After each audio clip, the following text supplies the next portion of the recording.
कृषी उत्पन्न बाजार समितीच्या यार्डात हळद उत्पादक शेतकऱ्यांसाठी एक खास हळद परिषदेचं आयोजन करण्यात आलं होतं। यावेळी शेतकऱ्यांनी हळदीला योग्य भाव मिळावा यासाठी सरकार विरोधात यल्गार पुकारला। वसमत कृषी उत्पन्न बाजार समितीच्या यार्डात भरलेल्या या हळद परिषदेला शेतकरी संघटनेचे प्रांताध्यक्ष ललितदादा बहाळे यांच्यासह शेतकरी संघटनेचे अनेक पदाधिकारी मोठ्या संख्येने उपस्थित होते। यावेळी ललितदादा बहाळे यांनी शेतकऱ्यांना सविस्तर मार्गदर्शन केले।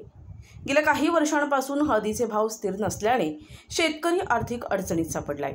या परिषदेत हळदीच्या दरातील चढउतार, बाजारपेठेतील आव्हाने आणि सरकारी धोरणांवर सखोल चर्चा करण्यात आली।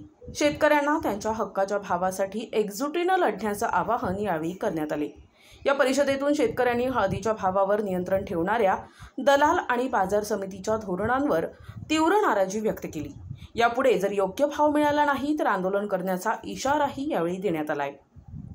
पाऊस पाणी असून सुद्धा मोठ्या प्रमाणामध्ये शेतकरी हळद परिषदेला आले। अगदी नागपूर पासून एफपीओ चे लोक आले। एफपीओ हे लोक चांगला उपयोग करतायत वायदे बाजाराचा। आज प्रत्येक संस्थेला जर का काही करायची गोष्ट असेल तर 2016 पासून तर 2055 पर्यंत हा देश संपूर्ण जगात तरुण देश राहणार आहे। म्हणून प्रत्येकाची जबाबदारी आहे की त्यांनी लोकसांख्यिकीय लाभांश मिळवण्याकरता काही ना काही केलं पाहिजे। आणि वायदे बाजार हा शेतकऱ्यांना सुद्धा व्यापार शेतीमध्ये जाण्याचा एक मार्ग आहे।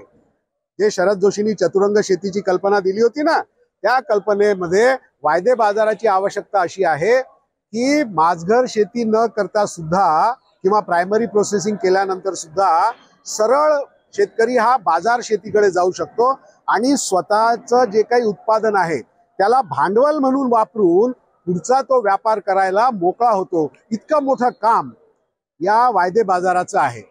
आणि म्हणून वायदे बाजार चालू राहावा की नाही हे शेतकऱ्यांना विचारायचं होतं, म्हणून ही परिषद ठेवली होती। आणि शेतकऱ्यांनी प्रचंड प्रतिसाद देऊन आणि सगळ्यांनी सांगितलं की वायदे बाजार सुरू राहायला पाहिजे, कारण संदर्भ किमती मिळतात आणि संदर्भ किमती फार महत्त्वाच्या असतात। नाहीतर व्यापाराला समजत नाही की काय भावानं घ्या आणि शेतकऱ्याला समजत नाही काय भावानं द्या।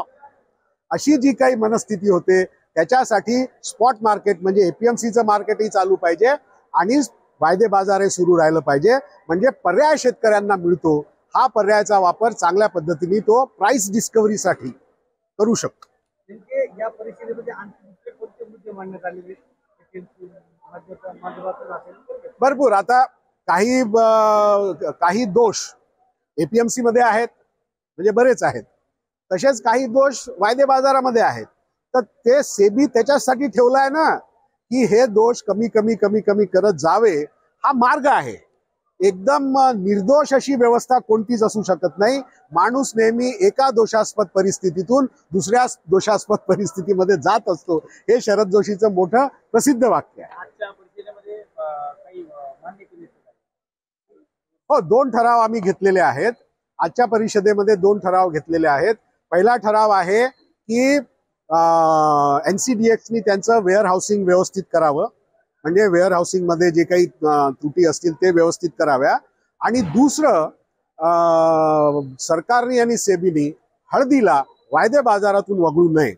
आणि असं त्यांनी जर केलं तर आम्ही नोव्हेंबरमध्ये सोयाबीनसाठी जाणार आहे। उडद, मूग, तूर, तेल बिया, डाळ बिया हे जे वायदे बाजारातून वगळले आणि काही वाण तर कधीच घेतले नाही, ते वाण घेणे, काढलेले पुन्हा टाकणे आणि हळद वायदे बाजारातून काढू नये असं आम्ही घेऊन सेबीच्या कार्यालयावर आमचा मोर्चा धडकणार आहे।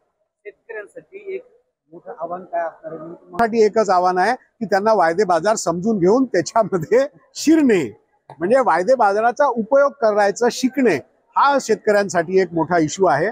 पण आता शेतकरी जे बुडेबाडे आहेत त्याचं ठीक आहे, पण पोरांनी तर शिकलं पाहिजे। युवा शेतकरी नाही तर लेकाईचे लग्न नाहीत होणार।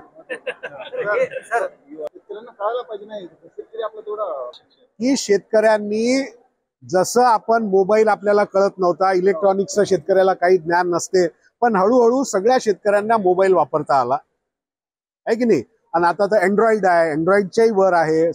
असे सगळे ऍप्स ते वापरतायत आणि हळूहळू ते वापरण्याचा मार्ग असतो तो काही स्टेशन नाही की आज मला सगळं समजलं, असं काही नसते. काही ना काही शिकण्यासारखं नेहमी असत राहतं. प्रतिनिधी नंदू परदेशी, NTV न्यूज मराठी, वसमत, हिंगोली.